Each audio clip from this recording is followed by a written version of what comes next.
Mic ভাইকে খুন করেছে আপনারা দেখেছেন এই শওকত মোল্লার নেতৃত্বে। তাই আমরা চাই অবিলম্বে সমস্ত যারা খুনি, যারা জাল্লাদ, যারা অত্যাচারী যারা করে, যারা মানুষের উপরে জুলুম করে, তাদের বিরুদ্ধে আমাদের লড়াই জারি থাকবে।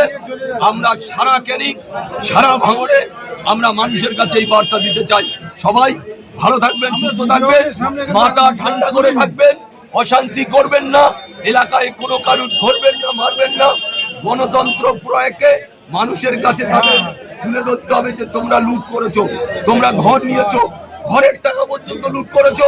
প্রতিটা নেতার ঘরের টাকা ফেরত দিতে হবে, যারা নিয়েছে তাদের দুর্নীতির টাকা ফেরত দিতে হবে। আমরা ভাঙড়ে রাজ্জাক খানের স্ত্রী মুখ খুলেছে,